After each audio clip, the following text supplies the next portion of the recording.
I have updated one of my processes, and I thought I would share it with you guys. So, had a lot of really great feedback, and again, I can't take credit for this. I've only been working to improve it, but my reloading checklist, which I've always printed a bunch of them, and that's mainly because you go through them, but I want to get as many on a piece of paper as I can, so they tend to be pretty small, and I end up with little check marks. And typically what I've done is I've written, okay, box. So each one of my boxes has its own unique number here.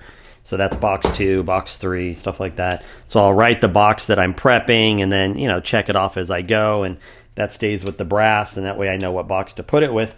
But I've been sitting there just thinking, man, I'm sick of all these little pieces of paper everywhere.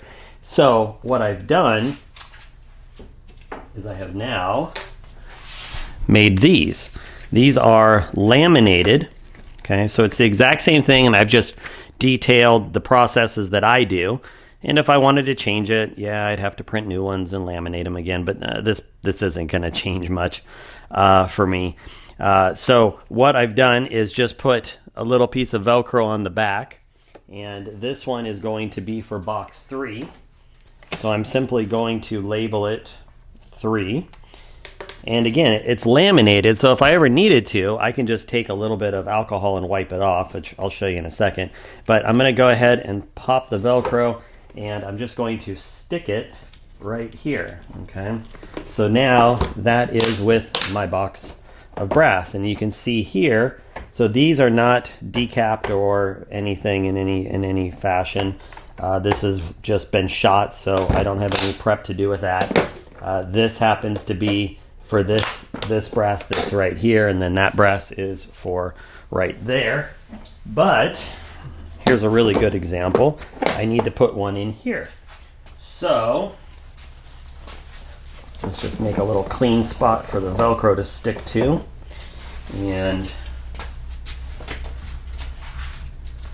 I buy a giant roll of Velcro about once every year and a half or so at Joann's. I think this whole roll, it's 5 yards of Velcro, and I want to say this is at least a year old, and this is all of I don't know, 20 or 30 bucks. And I just can never have enough Velcro for stuff. So, in fact, that one's getting kind of low. But so anyway, it's double-sided, or it's got both the sticky and the knots, the hook and loop, as it were. So we're just going to cut that, and then I just fold it in half so that it's married up where it needs to be. And we're going to take this and stick it in the middle. And then we're going to stick it in here. All right, now this happens to be box number 9. And in fact, I have decapped and cleaned my brass. Now, I'll just show you. Either with, alcohol wipes or with just some rubbing alcohol on a tissue.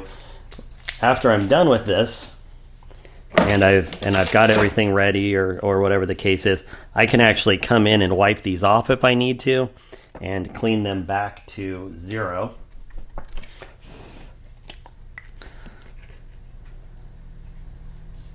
So this is number 9 still. That's not going to change.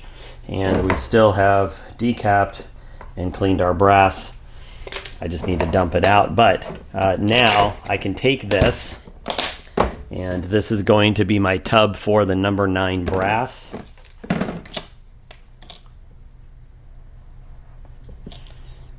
Okay.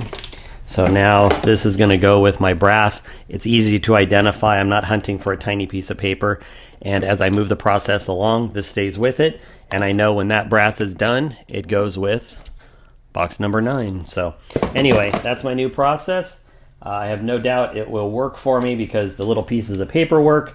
And this is actually a little more efficient for me now. So I'm excited to have a run at it. So anyway, thanks for watching. Have a good one.